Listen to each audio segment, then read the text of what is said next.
નમસ્કાર દર્શક મિત્રો, સ્વાગત છે આપ સૌનું અમારા વિશેષ કાર્યક્રમમાં. આ વખતે કાર્યક્રમમાં તમને બતાવીશું કે ગુજરાતના ગામો કેવા હાઈટેક છે. સાથે સાથે આ એપિસોડમાં આપને ગમે એવું ગામ, એટલે કે એપિસોડનું નામ છે આપને ગમે એવું ગામ, કે જે ગામ કેટલું સ્વનિર્ભર છે, આદર્શ ગામ ન હોવા છતાં પણ આ ગામે કેટલાય ખિતાબ લીધા છે. મારી પાછળ જોઈ શકો છો તો આ ગામ છે બારડોલી તાલુકાનું નાની ભટલાવ ગામ, કે જ્યાં ગામ સુવિધાઓથી સજ્જ છે. આ સાથે જ તમને બતાવવા માંગીશ કે રોડ પરના દ્રશ્યો તમને બતાવીશ કે અહીં પાકા રોડ બનેલા છે. સાથે સાથે માત્ર આ મેઇન રોડ જ નહીં, પરંતુ ગામના અંતરિયાળ ગામોના જે રોડ છે, ફળિયાના રોડો છે, એ પણ ખૂબ સારી સુવિધા છે. સાથે સાથે આ ગામની વિશેષતા એવી છે કે આ ગામમાં લોકો દૂરથી ભણવા માટે આવે છે. એટલે ગામમાં એક લાઇબ્રેરી ઊભી કરવામાં આવી છે કે જ્યાં લગભગ રોજથી 100 થી વધુ વિદ્યાર્થીઓ આવે છે અને સરકારી એક્ઝામની તૈયારી કરે છે. માત્ર આ લાઇબ્રેરી જ નહીં, પરંતુ અહીંયા પ્રેક્ટિસ માટે પણ એક મોટું ગ્રાઉન્ડ બનાવવામાં આવ્યું છે. અહીં આ ગામ એવું છે કે આ ગામમાં ક્યારે ગેસના બાટલાની અછત ક્યારે સર્જાતી નથી, કેમ કે આ ગામમાં ઘરે ઘરે બાયોગેસ પ્લાન્ટ છે. તો આ જ એપિસોડમાં અમે તમને બતાવીશું કે આ ગામમાં કયા પ્રકારની સુવિધા છે. અહીંના સરપંચ છે એ ગુજરાતના ભાવિ કઈ રીતે તૈયાર કરી રહ્યા છે. સાથે સાથે ગ્રાન્ટમાંથી ન ફળવાયેલી રકમ ગ્રામવાળા પાસેથી અથવા તો પોતે જાતે ઊભી કરીને કેવી રીતે ગ્રાન્ટમાંથી લોકોને મદદરૂપ થાય તેના માટેના પ્રયત્નો સરપંચ અહીંયા કરી રહ્યા છે. તો આ જ એપિસોડમાં અમે તમને ગુજરાતનું આ હાઈટેક ગામ બતાવીશું.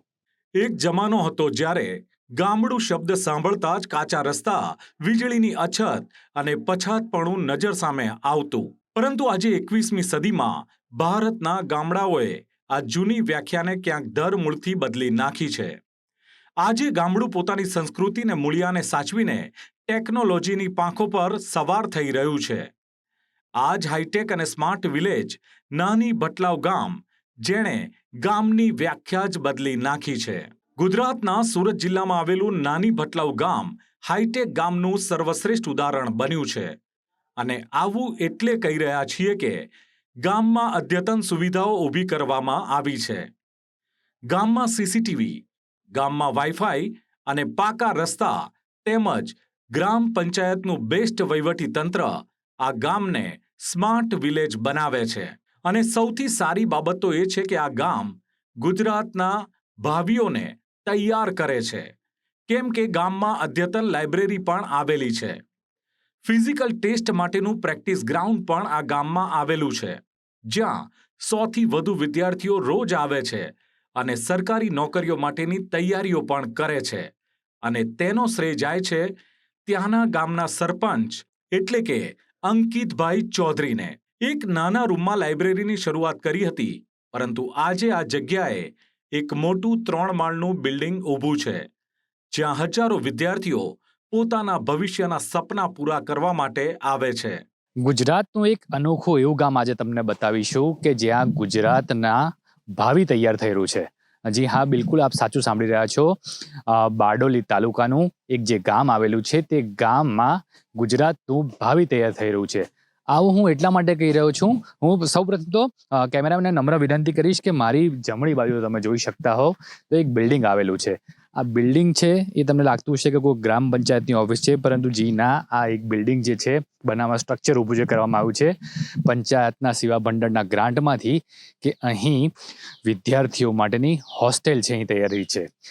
જી ચોક્કસથી તમે જોઈ શકો છો જે પ્રમાણે અહીં આ જે સ્ટ્રક્ચર ઊભું કરાયું છે એ વિદ્યાર્થીઓ માટેની હોસ્ટેલ છે અહીં ઊભી કરવામાં આવેલી છે.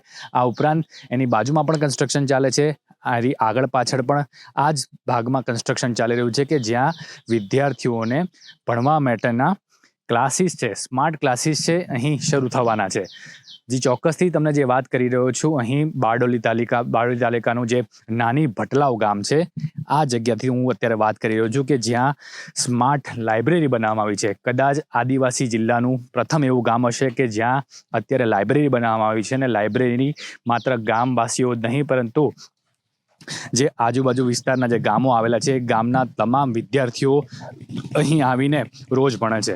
માત્ર એટલું જ નહીં, જે સરકારી નોકરીઓની ભરતી પડે છે, તો સરકારી નોકરી માટેની જે પરીક્ષા આવે છે, ત્યાં તમામ વિદ્યાર્થીઓ છે એ આ જ બિલ્ડિંગમાં બેસીને રોજ પોતાનો અભ્યાસ કરતા હોય છે. ઉપરની જો વાત કરવામાં આવે તો ઉપરના માળમાં છે એ વાત કરવામાં આવે તો ભાઈઓ માટેની બનાવવામાં આવી છે, અને જે નીચેનો માળ છે એ બહેનો માટે બનાવવામાં આવી છે. ગ્રામ પંચાયતના ભંડોળમાંથી જ નહીં, પરંતુ અહીંના જે સરપંચ છે એ ખૂબ જ પોતે એક્ટિવ છે, વિદ્યાર્થીઓને ભણાવે છે, અને સાથે સાથે માત્ર એટલું જ નહીં પરંતુ અહીં એક જે પ્રેક્ટિસ કરવા માટેનું ફિઝિકલ ટેસ્ટમેન્ટનું ગ્રાઉન્ડ પણ અહીં આવેલું છે. એ ગ્રાઉન્ડમાં પણ વિદ્યાર્થીઓ પ્રેક્ટિસ કરતા હોય છે. એટલે ચોક્કસથી અહીં પુસ્તકનું જ્ઞાન તાલીમ લઈ રહ્યા છે, તો સાથે સાથે જ્યાં ગ્રાઉન્ડ આવેલું છે એ ગ્રાઉન્ડમાં વિદ્યાર્થીઓ પોતાના ફિઝિકલની ટેસ્ટ માટેની પણ પ્રેક્ટિસ કર્યા છે. આપણી સાથે જે નાની ભટલાવ ગામ છે એના સરપંચ છે અંકિતભાઈ ચૌધરી જોડા છે. અંકિતભાઈ, આ વિચાર એક કેવી રીતે આવ્યો હતો કે ગામમાં લાઇબ્રેરી હોવી જોઈએ? લાઇબ્રેરી શરૂ કરવાનો વિચાર એવી રીતે આવ્યો કે મારા ગામના અને આજુબાજુના ગામના છોકરાઓ છેક વ્યારા, બારડોલી કે માંડવી લગભગ 20 કિલોમીટર દૂર છે, ત્યાં સુધી આ કોમ્પિટિટિવ એક્ઝામની તૈયારી કરવા જતા હતા. તો વિચાર આવ્યો કે એ જ સુવિધા હું મારા ગામમાં પણ ઉપલબ્ધ કરાવી શકું. ત્યારે અમે 2021માં જ્યારે હું સરપંચ નહીં હતો ત્યારે એક જર્જરિત મકાનમાં એનું રિનોવેશન કરીને અમે લાઇબ્રેરીની શરૂઆત કરી હતી. પછી સંખ્યા વધી તો વતન પ્રેમ કરીને એક યોજના છે, જેમાં અમે નીચેનો માળ લાઇબ્રેરી વતન પ્રેમ બનાવ્યો, તે 17.5 લાખ જેવું ભંડોળ હતું. ત્યારબાદ હજુ સંખ્યા વધી તો ફરી એક ઉપર માળ અમે લીધો. તો એમ કરીને અમે લગભગ 40 લાખની લાઇબ્રેરી મારે ત્યાં જે ઊભી છે, જેમાં હાલ 120થી વધારે વિદ્યાર્થીઓ અભ્યાસ કરી રહ્યા છે. હું જ્યાં સુધી માનું છું, એક સરપંચને તો લગભગ 2 કે 5 લાખ હતું ને 8 લાખની ગ્રાન્ટ મળતી હશે. બિલ્ડિંગ તમે કહો છો 40 લાખનું છે, ક્યાંથી ગ્રાન્ટ મેનેજ થઈ? જી, મારું ગામ નાનું છે અને નાણાં પંચની ગ્રાન્ટો વસ્તીના હિસાબે આવતી હોય છે. મારી 1200ની વસ્તી છે એટલે ખૂબ ઓછી ગ્રાન્ટ હોય છે. પણ અધિકારીઓ મને એવા મળ્યા છે, જેમ કે 2022માં મને ટીડીઓ હતા નિશાંત ફુગાસા સાહેબ, તો એમણે મને વતન પ્રેમ યોજનામાં 17.5 લાખનું મકાન આપ્યું. ત્યારબાદ શિવાની ગોયલ અમારા ડીડીઓ મેડમ હતા, એમણે મને 15 લાખની ગ્રાન્ટ ઉપરના માળ માટે આપી હતી. એટલે જ્યારે મારે એજ્યુકેશન લઈને અધિકારીઓને મળવાનું થયું તો એમણે ખુલ્લા મને સહયોગ આપ્યો છે અને જે પૂરતી ગ્રાન્ટો મને આપી છે. તમે સરપંચ બન્યા, સરપંચમાંથી તમે લાઇબ્રેરી ઊભી કરી. આ ઉપરાંત હું જોઈ રહ્યો છું કે બિલ્ડિંગની આજુબાજુ પણ કેટલાક થોડું કન્સ્ટ્રક્શન થયેલું છે. આ બિલ્ડિંગોમાં ખાસ શું સુવિધા ઊભી થવાની? જી, અમે એક નવું ઇનિશિયેટિવ લાવ્યા છે કે લાઇબ્રેરી મારા ગામની આજુબાજુ પૂરતી જ નહીં પણ દૂરના વિદ્યાર્થીઓને પણ લાભ મળે. એટલે ટેમ્પરરી અમે એક હોસ્ટેલનું આયોજન કર્યું છે, જેમાં આજે ડેડિયાપાડા, ઉમરપાડા, ઉનાઈ, વાંસદા તરફના વિદ્યાર્થીઓ લગભગ 25 વિદ્યાર્થીઓ અમે રહી રહ્યા છે. અને એના માટે પણ મેં ફરી મારે ડીડીઓ મેડમ શિવાની ગોયલને મળવાનું થયું, તો એમણે મને ફરીથી નવી એક હોસ્ટેલ માટે ગ્રાન્ટ આપી છે, જેમાં નીચેના ફ્લોરમાં હોસ્ટેલ રહેશે અને એની ઉપર એક સ્માર્ટ ક્લાસ બનાવવામાં આવશે, જેથી કરીને ગાંધીનગરથી કે ફેકલ્ટી અમે બોલાવીએ તો એના ક્લાસીસ માટે અવેલેબલ રહેશે. આશરે કેટલા વિદ્યાર્થીઓ તો કેટલા લોકો અહીં આવતા હશે જે લાઇબ્રેરીનો લાભ લે છે રોજના રોજ? ડેલી મિનિમમ 120થી 150ની આજુબાજુ વિદ્યાર્થીઓ આવે છે. અને હાલ 2021થી ગણીએ તો 80થી વધારે વિદ્યાર્થીઓ ગવર્મેન્ટ નોકરી લઈ ચૂક્યા છે. હમણાં રિસન્ટની જ રિઝલ્ટ આપણે વાત કરીએ તો રેવન્યુ તલાટી નહોતું, અહીંથી અમારા 9 વિદ્યાર્થીઓ રેવન્યુ તલાટીમાં પાસ થયા છે. 2-4 વિદ્યાર્થીઓ સાથે પણ મેં વાત કરી. વિદ્યાર્થીઓના નામે એક જ નામ છે, અંકિતભાઈ. અમને હંમેશા મદદ કરતા હતા, અંકિતભાઈ હંમેશા અમને મદદ કરતા હોય. કયા પ્રકારની મદદ એવી તો કરો છો? જી, મારું અભ્યાસ બીકોમ સુધીનું છે અને મને જે ફેસિલિટી નહીં મળી તે ફેસિલિટી લીધે હું આગળ નહીં ભણી શક્યો કે આ કોમ્પિટિટિવ એક્ઝામની તૈયારી નહીં કરી શક્યો. તો વિદ્યાર્થીઓને જે કંઈ મુશ્કેલી નડતી હોય, જેમ કે એમને બુક્સ હોય છે, ઓનલાઈન માટે વાઈફાઈની સુવિધા હોય છે, એ લોકોને એક્ઝામ સેન્ટર સુધી લઈ જવા, જેમ કે અત્યારના એક્ઝામ સેન્ટર અમદાવાદ, ગાંધીનગર કે બરોડા સુધી આવતા હોય, તો અમે લાઇબ્રેરીમાંથી એવી ફેસિલિટી આપીએ છીએ કે એમને ગાંધીનગર કે અમદાવાદ સુધી એક્ઝામ આપવા માટે લઈ જઈએ છીએ. ઇવન કોમ્પિટિટિવ એક્ઝામને લગતી કંઈ પણ મુશ્કેલીઓ હોય તો અમે અહીંથી પ્રોવાઈડ કરી આપીએ છીએ. અંકિતભાઈ, વિદ્યાર્થીઓ એવું કહી રહ્યા છે કે અમને અહીંયા બુક્સની ક્યારે તકલીફ પડતી નથી. જો કોઈ બુક્સ ના હોય તો અંકિતભાઈ તરત મેનેજ કરી લે છે. ક્યાંથી બધું મેનેજ કરો છો? જો એમાં મારું થોડું ફેબ્રિકેશનનું કામકાજ છે, એટલે હું મારા ખર્ચા ઓછા કરીને અમને બુક્સને પ્રોવાઈડ કરાવું છું. જે હું મારી સમાજ માટેની થોડીક લાગણીઓ છે, જેને હું આ રીતે પૂરી કરું છું. અંકિતભાઈ, નાનો વિસ્તાર, આદિવાસી જિલ્લો, અને આદિવાસી જિલ્લામાં આવી સ્માર્ટ લાઇબ્રેરી ઊભી કરી તમે. અંકિતભાઈના આવો વિચાર પહેલા ક્યારે આવ્યો હતો કે ના, અમારા ગામમાં આ લાઇબ્રેરી થવી જ જોઈએ ને લોકોને પણ લાભ મળવો જ જોઈએ આનો? જી, મારું 2011માં મેં ગ્રેજ્યુએશન પૂરું કર્યું. પછી 10 વર્ષ જેવું મેં ટ્રાન્સપોર્ટેશનમાં કામ કર્યું, પણ એ મારા માટે જ હતું. તો મારા સમાજ માટે શું કરી શકું એ મારા મગજમાં હતું. ત્યારે લાઇબ્રેરીનો મને વિચાર આવ્યો હતો અને જ્યારે શરૂઆત કરી ત્યારે 4-5 વિદ્યાર્થીઓ જ હતા. ધીરે ધીરે લોકોને ખબર પડતી ગઈ, રિઝલ્ટો સારા આવતા ગયા. મારા પહેલી જ પોલીસની ભરતીમાં 8 કોન્સ્ટેબલ અને 4 એએસઆઈ હતા. અને સોશિયલ મીડિયાથી બધાને ખબર પડી કે ખરેખર લાઇબ્રેરીનો ઉપયોગથી નોકરીઓ મળે છે, મહેનત કરે તો. તો ત્યારથી સંખ્યાઓ વધવા લાગી અને ધીરે ધીરે કરીને આ મારું આટલું વિશાળ સંકુલ ઊભું થયું છે. જે લાઇબ્રેરી છે બની ગઈ છે, મુખ્યત્વે સુવિધાઓ તમે કઈ કઈ આપો છો એમાં? પહેલાં ઓપન જ હતું. અત્યારે અમે એમપી સાહેબની ગ્રાન્ટમાંથી પર્સનલ ડેસ્ક અમે આપ્યા છે, ફ્રી વાઈફાઈ અમે એમને આપીએ છીએ, પ્લસ બુક્સ તો એમને અવેલેબલ કરાવી જ આપીએ છીએ કે જે કંઈ રિક્વાયરમેન્ટ હોય તો એના નેક્સ્ટ ડે અમે એને બુક્સ અપાઈ દઈએ છીએ. પ્લસ એમને વીકલી 2 ટેસ્ટ હોય છે, કારણ કે અત્યારના કોમ્પિટિશનમાં મોક ટેસ્ટ લેવી ખૂબ જ જરૂરી છે. તો વીકમાં અમે 2 મોક ટેસ્ટો એમની લઈએ જ છે. તેમાં અમારા વિદ્યાર્થીઓ પોતાનું પરફોર્મન્સ બતાવે છે, એમનું ટાઈમ મેનેજમેન્ટ કઈ રીતે કરવું એ એમને ખ્યાલ આવે છે, પોતે કયા વિષયમાં નબળો છે એ મોક ટેસ્ટથી એમને ખબર પડે છે. એટલે ઓલ ઓવર આપણે ગણીએ તો ઘણી સારા રિઝલ્ટો અમે આ લાઇબ્રેરીમાંથી આપીએ છીએ. લગભગ એક બી ભરતી એવી નથી જતી જેમાંથી અમારા લાઇબ્રેરીમાંથી વિદ્યાર્થીઓ ના હોય. અંકિતભાઈ, કોઈ પણ બિલ્ડિંગનું સ્ટ્રક્ચર ઊભું કરેલું હોય, નાણાં ભંડોળ વગર નકામું હોય છે, મેન્ટેનન્સ માટે કઈ રીતે આપ ખર્ચાને પહોંચી વળો છો? જી, સરકારે અમને મકાન તો આપ્યા જ છે, પણ એના મેન્ટેનન્સ માટે અત્યાર સુધી મારા પર કોઈક સ્ત્રોત નથી. તો હું મારું જ જે ઇન્કમ છે, જે ફેબ્રિકેશનનું કામકાજ છે, તો એના માટે થોડું મેનેજ કરું છું. અને લાઇટ બિલ તો અમારે ભરવું નથી પડતું, કારણ કે મેં એમાં સોલાર પેનલ જિલ્લા પંચાયતના ભંડોળમાંથી લગાવી છે, એટલે એ ફ્રી ઓફ કોસ્ટ છે. તો બાકી બીજું બુક્સ ને જે કંઈ હોય છે તે હું મારા ખર્ચામાંથી અહીંયા પ્રોવાઈડ કરાવું છું. સાથે તમે કીધું કે લાઇબ્રેરી તો છે, પરંતુ એ તમે એક ગ્રાઉન્ડ પણ ઊભું કર્યું છે કે જ્યાં ફિઝિકલ ટેસ્ટ પણ થતી હોય છે, એના માટે પણ તૈયારી થતી હોય છે. તો કઈ રીતનું એ ગ્રાઉન્ડ ઊભું કર્યું છે?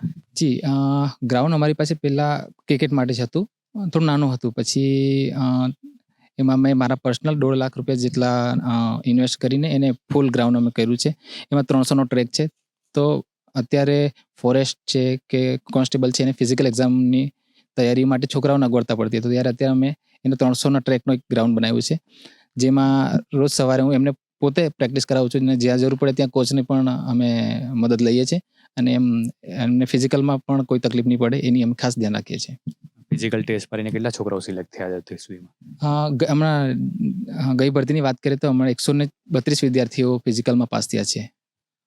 ત્યાં કયા પ્રકારની ટેસ્ટ લો છો ફિઝિકલ ગ્રાઉન્ડમાં? ફિઝિકલમાં એમને વીકલી એ લોકોનું શિડ્યુલ હોય છે, અને દર રવિવારે એમની એક ટેસ્ટ હોય છે કે ટાઈમ અનુસાર એમને રનિંગ કઈ રીતે પૂરું કરી શકે એ પ્રમાણે અમે દર રવિવારે એમની એક ટેસ્ટ રાખીએ છીએ.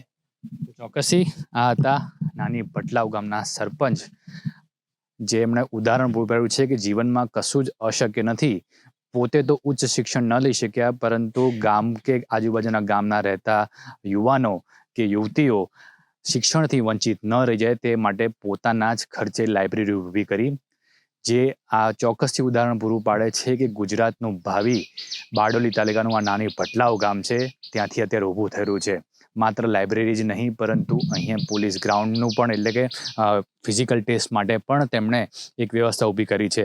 આગામી દિવસોમાં હોસ્ટેલ પણ બાંધી રહ્યા છે, સ્માર્ટ ક્લાસીસ પણ બનાવી રહ્યા છે. એટલે ચોક્કસથી આ જે આદિવાસી જિલ્લામાં આટલું સરસ જો કામ કોઈ સરપંચ કરી શકતો હોય તો બીજું કોઈ પણ કરી શકે છે. કેમેરા મેહુલ સોલંકી સાથે મયદીપસિંહ રાઠોડ. નાની ભટલાવ ગામમાં આવેલી લાઇબ્રેરી માત્ર પુસ્તકો રાખવાની જગ્યા નથી, પરંતુ તે આખા વિસ્તાર માટે પ્રેરણારૂપ અને અત્યાધુનિક જ્ઞાનધામ બની ગયું છે. આ ગામની લાઇબ્રેરી વિશેની ખાસ વાત અને ગૌરવ લેવા જેવી બાબત એ છે કે અહીં અત્યાધુનિક અને ડિજિટલ સુવિધાઓ ઉપલબ્ધ છે. ગુજરાત સરકારની વતન પ્રેમ યોજના, સ્થાનિક લોકોને દાતાઓના સહયોગથી આ લાઇબ્રેરીને એક મોડર્ન ડિજિટલ લાઇબ્રેરી તરીકે વિકસાવવામાં આવી છે. આ કેન્દ્રમાં વિદ્યાર્થીઓ માટે હાઈ સ્પીડ વાઈફાઈ ઇન્ટરનેટ અને ડિજિટલ કનેક્ટિવિટીની ઉત્તમ સુવિધાઓ પણ ઉપલબ્ધ છે. સરપંચ શ્રી અંકિત ચૌધરીની પહેલથી આ અનોખી લાઇબ્રેરી બનાવવામાં આવી છે, અને તેથી જ તો કહી શકાય કે ગામના સરપંચ શ્રી અંકિત ચૌધરીનું તેમાં ખૂબ મોટું યોગદાન છે. તેમણે શરૂઆતમાં સ્વખર્ચે યુવાનો માટે આ વાંચનાલયની શરૂઆત કરાવી હતી. ત્યારબાદ એક આધુનિક લાઇબ્રેરી તરીકે હવે તે વિકાસ પામી છે. સ્પર્ધાત્મક પરીક્ષાઓની તૈયારી માટે ગ્રામીણ વિસ્તારના ગરીબ અને મધ્યમ વર્ગના યુવાનોને મોંઘી ફી ભરીને શહેરો તરફ દોડવું ન પડે તે માટે અહીં તમામ પ્રકારના પુસ્તકો અને સાહિત્ય પૂરું પાડવામાં આવે છે. સફળતાનો ટ્રેક રેકોર્ડ છે કે આ લાઇબ્રેરીમાં બેસીને ગામના અને આસપાસના વિસ્તારના ઘણા બધા વિદ્યાર્થીઓએ જીપીએસસી, પોલીસ ભરતી અને વન વિભાગ જેવી અનેક સ્પર્ધાત્મક પરીક્ષાઓ પાસ કરીને સરકારી નોકરીઓ પણ મેળવી છે. આ લાઇબ્રેરીની શરૂઆત અંકિતભાઈ લગભગ 2021થી શરૂઆત કરી હતી અને હું 2023થી અહીંયા આવું છું. લાઇબ્રેરીમાં સુવિધાની વાત કરીએ તો પહેલાં ઓપન લાઇબ્રેરી હતી. એક જ ટેબલ પર 10થી 20 વિદ્યાર્થીઓ બેસતા હતા. હવે તેને અપગ્રેડ કરીને અંકિતભાઈએ પર્સનલ ડેસ્કની સુવિધા આપી છે. પ્લસ અહીં વાઈફાઈની સુવિધા છે, જેથી અમે ડિજિટલી પણ અમારો અભ્યાસ કરી શકીએ તે માટે. પ્લસ કે અહીં વીકલી ટેસ્ટ લેવામાં આવે છે કોમ્પિટિટિવ એક્ઝામ માટે, જેવી કે કોન્સ્ટેબલ, સીસીઈ, ક્લાસ 1, 2ની હોય તો તેમની પણ વીકલી ટેસ્ટ લેવામાં આવે છે. વીકલી ટેસ્ટ પછી એક મંથલી ટેસ્ટ પણ હોય છે, કરંટ અફેરની ટેસ્ટ હોય છે, જેથી અમને કોમ્પિટિશનની એક્ઝામની તૈયારીમાં ઘણું હેલ્પ થાય છે. લાઇબ્રેરીમાં બુક જોઈએ તો બુક મળી રહી, પછી વીકલી ટેસ્ટ લેવામાં આવે છે. જે એક્ઝામ હોય તે પ્રમાણેની ટેસ્ટ લેવામાં આવે છે. કોન્સ્ટેબલની એક્ઝામ હોય તો કોન્સ્ટેબલની, સીસીઈની હોય તો સીસીઈની, એ રીતના ટેસ્ટ લેવામાં આવે છે. અત્યારે કોન્સ્ટેબલ અને સીસીઈ બંનેની તૈયારી કરી રહી છું. જે પુસ્તક આપણને જોઈએ તે અંકિતભાઈને કે એટલે અંકિતભાઈ તરત લાવી આપે.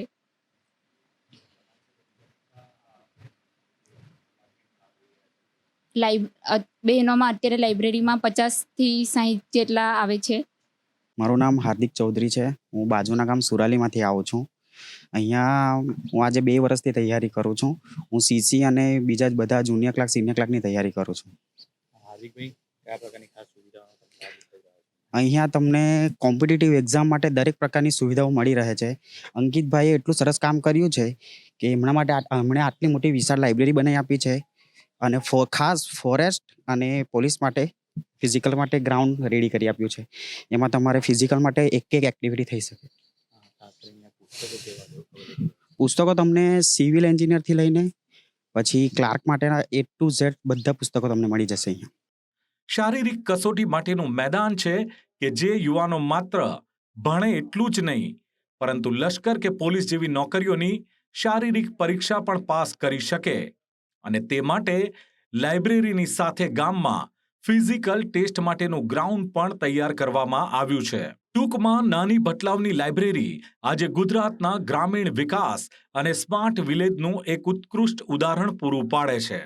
નાની ભટલાવ ગામમાં બાયોગેસ પ્લાન્ટની સુવિધા પણ ઉપલબ્ધ કરાવવામાં આવી છે, જે આ ગામને સાચા અર્થમાં પર્યાવરણને ઇકો ફ્રેન્ડલી અને આત્મનિર્ભર બનાવે છે. ગામમાં પશુપાલન મોટા પાયે થતું હોવાથી ગાય ભેંસના છાણનો સદુપયોગ કરીને બાયોગેસ ટેકનોલોજી અપનાવવામાં આવી છે. અને આ સુવિધાના મુખ્ય ફાયદા એ છે કે મફત અને સ્વચ્છ બળતણ મળે છે. બાયોગેસના કારણે ગામના પરિવારોને રસોઈ બનાવવા માટે રાંધણ ગેસના સિલિન્ડર પર નિર્ભર રહેવું પડતું નથી અને ધુમાડા રહિત સ્વચ્છ બળતણ મળે છે. બાયોગેસ પ્લાન્ટમાંથી ગેસ બન્યા બાદ જે વેસ્ટ નીકળે છે તેનો ઉપયોગ ખેડૂતો પોતાના ખેતરમાં ઉત્તમ કક્ષાના ઓર્ગેનિક ખાતર તરીકે કરે છે. આનાથી રાસાયણિક ખાતરનો ખર્ચ પણ બચે છે. ગામની સ્વચ્છતામાં પશુઓના છાણનો યોગ્ય નિકાલ થવાને કારણે ગામમાં ક્યાંય ગંદકી થતી નથી અને મચ્છરો કે રોગચાળો ફેલાવાનો ભય પણ રહેતો નથી. સ્માર્ટ વિલેજનો અભિગમ એટલે સૌર ઉર્જાની સાથે બાયોગેસનો ઉપયોગ કરીને નાની ભટલાવ ગામ પુનઃપ્રાપ્ય ઉર્જાના ક્ષેત્રમાં પણ આગળ પડતું સ્થાન ધરાવે છે. અને આમ બાયોગેસ પ્લાન્ટની સુવિધાથી ગામના લોકોના પૈસાની તો બચત થાય છે, સાથે સાથે પર્યાવરણની પણ રક્ષા થાય છે અને ખેતીને પણ ખૂબ મોટો ફાયદો મળે છે. એટલો આપણે જેટલો ચાલુ કરીએ એટલો મળ્યા જ કરતો છે. બાટલા ભરવાની નહીં જરૂર પડે. 1 વર્ષ જેવું થઈ ગયું. આના સાથે આપણે અંદર પેલો ગોબર લાવીએ, એના પછી સાથે અંદર નાખીને પાણીથી ઓગાળીને પછી અંદર જવા દેવાનું. હા, પછી ઘરમાં કનેક્શન આપેલું છે. હા, ઘરમાં કનેક્શન આપેલું છે. આપણે અહીંથી કનેક્શન આપેલું છે, અહીંથી ચાલુ કરીને પછી ઘરમાં ચાલુ કરવાનું. આ તો રેગ્યુલર ચાલુ જ રહે, એટલે ઘરમાં જ ચાલુ કરવાનું રહે. તમે ક્યારે ગેસના બાટલા લાવો છો? ગેસના બાટલા અમુક વાર જ લાવવું પડે. કોઈ દિવસ ગેસના બાટલા નથી લાવતા? અમુક વાર નહીં હળગે. વરસાદના ટાઈમ એમ તેમ આવે ત્યારે પેલું આપણે વાતાવરણના હિસાબે થોડુંક એમ ઠંડુ પડે ત્યારે આપણને ગેસની જરૂર પડે, પેલા ગેસની જરૂર પડે. નહીં તો પછી પેલા ગેસ પર ચાલી જાય. ગોબર ગેસ પર જ. મારી પાછળ તમે અત્યારે જોઈ શકો છો અહીંયા બરાબર કે આ ઘરની પાછળ એક બાયોગેસ પ્લાન્ટ આવેલો છે. માત્ર આ જ ઘર નહીં પરંતુ ગામનું દરેક ઘર એવું છે કે જ્યાં આ બાયોગેસ પ્લાન્ટ તે લોકોએ અહીં બનાવ્યો છે. બાયોગેસ પ્લાન્ટ બનાવ્યો છે અને આ એક ગામ એવું છે કે જ્યાં કોઈ દિવસ આ લોકોને ગેસના બાટલાની જરૂર પડતી નથી. માત્ર ને માત્ર આ બાયોગેસથી જ કામ કરે છે. તમે જોઈ શકો છો કે ઘરની એક્ઝેક્ટ બરાબર જ્યાં કિચનનો ભાગ આવેલો છે ત્યાં પાછળ આ ગેસનો પ્લાન્ટ છે એ ઊભો કરવામાં આવ્યો છે. દરેક ઘરે આ જ પ્રકારના પ્લાન્ટ મૂકવામાં આવ્યા છે કે ગમે વાત કરીએ તો અત્યારે લગભગ ગેસના બાટલાની દરેક જગ્યાએ અછત ચાલી રહી છે, પરંતુ આ એક ગામ એવું છે કે જ્યાં આ દિન સુધી ક્યારેય કોઈ જાતની રાંધણ ગેસ માટે અછત ઊભી નથી થઈ. સરપંચશ્રી સાથે વાત કરીશું કે બાયોગેસ કઈ રીતે લગાવાયો છે, ખર્ચો અહીં કેટલો આવે છે અને કેટલા કેટલા ઘરે છે. અંકિતભાઈ, ખાસ કરીને કેટલા ઘરે બાયોગેસ છે અને મેઇન આને લગાવવાનો ખર્ચો કેટલો હોય છે? જી, આ અમારે ગામના 80 પરિવારોને અમે આ ગોબર ગેસનું પ્લાન આપ્યું છે. એનો ટોટલ કોસ્ટ છે 45,000 રૂપિયા. પણ માત્ર 5,000ના લોકફળાથી અમે દરેક ઘરને આ સુમૂલ સાથે ટાઈપ થઈને અમે આપ્યું છે. પ્લસ કે એને અમે નરેગા સાથે કન્વર્ટ જોઈન્ટ કર્યું છે, તો એમાંથી અમને એને લગાવવાનો ખર્ચો જે 12,000 જેટલો મજૂરી પેટે પણ મળે છે. અને રિસન્ટમાં જ્યારે બોટલની ક્રાઇસિસ થઈ હતી ત્યારે અમારા ગામમાં કોઈ એવું પરિવારને કે બોટલની અછત હોય, કારણ કે અમારો 80 જેટલા પરિવારો તો આ ગોબર ગેસથી જ રસોઈ કરે છે. લગભગ અત્યારે જો ત્યાં બધી જગ્યાએ ગેસના બાટલાની અછત ચાલી રહી છે, તો આ એકચ્યુઅલીમાં કામ કઈ રીતે કરે છે બાયોગેસ પ્લાન્ટ, ને કેટલી ઘરની સગડીઓ સળગાવી શકે? જી, અમારું ગામ 80% જેટલું 90% જેટલું ગામ પશુપાલન અને ખેતી પર છે. તો પશુના ગોબરથી આ કામ કરે છે અને રોજ સવારે લગભગ એક ટોપલા જેટલું છાણ વલોવીને એમાં નાખી દો તો તમને એક દિવસ માટેનું ગેસ એમનામાંથી મળી રહે છે અને 2 થી 3 ચૂલાઓ તમે આરામથી એને ચલાવી શકો છો. તે ચોક્કસથી સાથે વાત કરીએ તો જેમ અંકિતભાઈએ કીધું કે જે પોતે સરપંચ છે કે લગભગ 90% લોકો અત્યારે બાયોગેસનો જે છે ફાયદો ઉપાડી રહ્યા છે અને ખર્ચ છે 45,000 રૂપિયા, પરંતુ સરકારી યોજનાઓ સાથે કનેક્ટ કરીને આ સરપંચશ્રીએ માત્ર 5,000 જેટલા ખર્ચામાં જ દરેક ઘરે આ બાયોગેસ પ્લાન્ટ નખાવી દીધો છે. એટલે કે ભલે ગુજરાતમાં અત્યારે ગેસના બાટલાની તંગી ચાલતી હોય, પરંતુ ગુજરાતમાં આ એક ગામ એવું છે કે જ્યાં ક્યારેય ગેસના બાટલા અહીં રાંધણ ગેસની ક્યારે પણ અછત ઊભી થઈ નથી. અમે વરસ જેવું થઈ ગયું. સાણ ઓગાડીને પછી આ એક રસોઈ બનાવી, પેલા ગેસની અમારી જરૂર પડતી નથી. કેટલા ગેસના ચૂલા ચાલે આનાથી બે ચાલે. નાની ભટલાવ ગામને સ્માર્ટ વિલેજ બનાવવામાં ત્યાંનું શિક્ષણ પ્રણાલી અને પાયાની આધુનિક સુવિધાઓનો ખૂબ જ મોટો ફાળો કહી શકાય. ગામમાં શિક્ષણથી લઈ જીવનના અંતિમ સંસ્કાર સુધીની વ્યવસ્થાને ડિજિટલ અને આધુનિક ટચ આપવામાં આવ્યો છે. અહીં આધુનિક બાલ મંદિર પણ આવેલું છે. ગામમાં નાના બાળકો માટેનું બાલ મંદિર ખાનગી પ્લે સ્કૂલને ટક્કર મારે તેવું બનાવવામાં આવ્યું છે.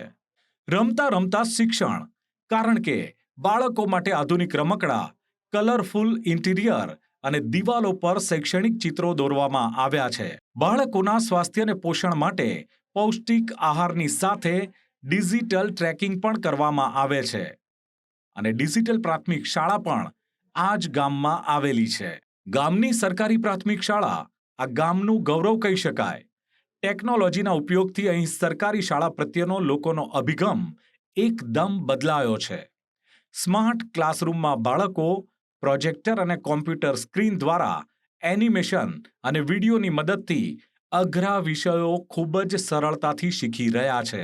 જ્ઞાન કુંજ પ્રોજેક્ટથી શાળામાં ઇન્ટરનેટ અને કોમ્પ્યુટર લેબની સુવિધા હોવાથી બાળકો નાનપણથી જ ડિજિટલ સાક્ષર બને છે. અને અન્ય સુવિધાઓ જેવી કે પીવાના પાણી માટે શુદ્ધ આરો વોટર પ્લાન્ટ, કન્યાઓ અને કુમારો માટે અલગ આધુનિક શૌચાલય અને રમતગમતનું મોટું મેદાન પણ અહીં ઉપલબ્ધ છે. માત્ર એટલું જ નહીં, અહીં ગામવાસીઓએ એક હાઈટેક ગ્રીન સ્મશાન પણ વિકસાવ્યું છે. નાની ભટલાવ ગામનું સ્મશાન આસપાસના વિસ્તાર માટે એક મોડેલ સમાન છે. તેને પર્યાવરણને અનુકૂળ અને આધુનિક બનાવવામાં આવ્યું છે, જેમાં લાકડાનો સંગ્રહ કરવા માટે એક બંધ શેડ બનાવવામાં આવ્યો છે, જેથી ચોમાસા દરમિયાન જેના ઘરે મરણ થયું હોય તો તેમને ચોમાસામાં પણ સૂકા લાકડા મળી રહે. સ્મશાન ભૂમિની આસપાસ સુંદર બગીચો, વૃક્ષારોપણ અને અંતિમ યાત્રામાં આવેલા લોકો માટે સ્વચ્છ બેઠક વ્યવસ્થા તેમજ શુદ્ધ પીવાના પાણીની પણ સુવિધા છે. અત્યારે અમારી ટીમ છે બારડોલી તાલુકાના નાની ભટલાવ ગામમાં, કે જે આદર્શ ગામ નથી છતાં પણ એક હાઈટેક સુવિધાવાળું ગામ છે. મારી પાછળ જે તમે જોઈ શકો છો બરાબર, તો અહીં એક ગામમાં સ્મશાન બનાવ્યું છે કે ગામના લોકોને ક્યાંક બહાર સુરતમાં કે બારડોલીની નજીક ક્યાંય સ્મશાનનો ઉપયોગ ન કરવો પડે, તેથી ગામવાસીઓએ ભેગા થઈને જ એક અહીં સ્મશાન બનાવી દીધું છે. સ્મશાનની જો વાત કરવામાં આવે તો માત્ર સ્મશાનમાં એટલી જ સુવિધા નથી, પરંતુ બીજી પણ સુવિધાઓ છે. તમે જે લાકડા જોઈ શકો છો, આ લગભગ જે ગામ છે કદાચ નદીના કોતરર પાસે આવેલું ગામ છે કે જ્યાં જે બાવળના લાકડા છે એ બહુ ઇઝીલી મળી રહે છે. એટલે કે જે બાવળ ખરી પડ્યા હોય એના જ લાકડાનો લોકો સંગ્રહ કરી દે છે. આ બહાર જે લાકડા પડેલા દેખાય છે, આ ઉપરાંત જે આ તમને એક શેડ દેખાઈ રહ્યો છે, આ શેડ પણ લાકડાથી ભરેલો છે. એટલે આખા વર્ષના લાકડા આ લોકો ભેગા કરીને રાખે છે કે કોઈ ઘરમાં મૃત્યુ થઈ જાય અકાળે તો એ લોકોને લાકડા માટે પણ બહાર ન જવું પડે અને એમની અંતિમ વિધિ અહીં જ થઈ જાય. એટલે ગામવાળાઓએ એટલું હાઈટેક વિચારી લીધું છે, ચોક્કસથી મને કહેતા સહેજ પણ સંકોચ નથી કે ગામ તો એટલું સ્માર્ટ ને હાઈટેક છે, પરંતુ અહીંના લોકો પણ એટલા સ્માર્ટ ને હાઈટેક છે કે લોકોને બહાર લાકડા લેવા માટે જવા માટેની પણ જરૂર નથી. આખા વર્ષનું સંગ્રહ આ લોકો એક જ જગ્યાએ કરી રાખે છે. એટલે સ્મશાનની બાજુમાં શેડ પણ બનાવી દીધો છે, જેનાથી ચોમાસામાં પણ કોઈનું અકાળે મૃત્યુ થઈ જાય તો એ લોકોને બાળવા માટે સૂકા લાકડા અહીંથી જ મળી રહે.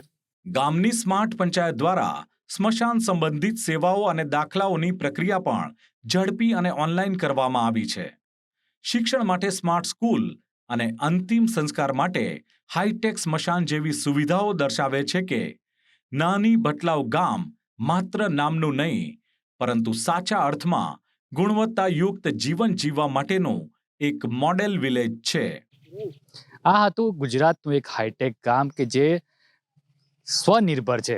તમે જોઈ શકો છો કે સમાપન કરતા પહેલા તમને એક વસ્તુ બતાવવા માંગીશ કે અહીં ગામના જે અંતરિયાળ જે રસ્તાઓ છે એ પણ ગામના રસ્તાઓ એ પણ અહીં પાકા છે, સરકારી યોજનાઓમાંથી મળ્યા છે.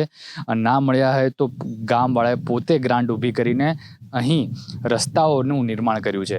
સાથે સાથે મેં પ્રથમમાં પણ આપણે બતાવ્યું કે અહીં આ જે પ્રાથમિક શાળા છે નાની ભટલાવ ગામની, તાલુકો બારડોલી અને જિલ્લો સુરત છે, જ્યાં લાઇબ્રેરી પણ બતાવી આપને. અને સાથે અત્યારે આ જે બિલ્ડિંગ તમે જોઈ રહ્યા છો એ ગ્રામ પંચાયતનું હાઈટેક બિલ્ડિંગ બની રહ્યું છે કે જે એઆઈ ટેકનોલોજીથી સજ્જ કરવામાં આવશે. તો ચોક્કસથી બીજા આવા અન્ય ગામો પણ તમને બતાવીશું. આવા ગુજરાતમાં કેટલાય ગામો છે જે સ્વનિર્ભર છે, આદર્શ ગામ ન હોવા છતાં પણ તેમણે પોતે આદર્શ ગામનો ખિતાબ લીધો છે. તો આવા જ એપિસોડોમાં તમને અનેક અવનવા ગામો બતાવતા રહીશું. ત્યાં સુધી તમને રજા આપશો. નમસ્કાર.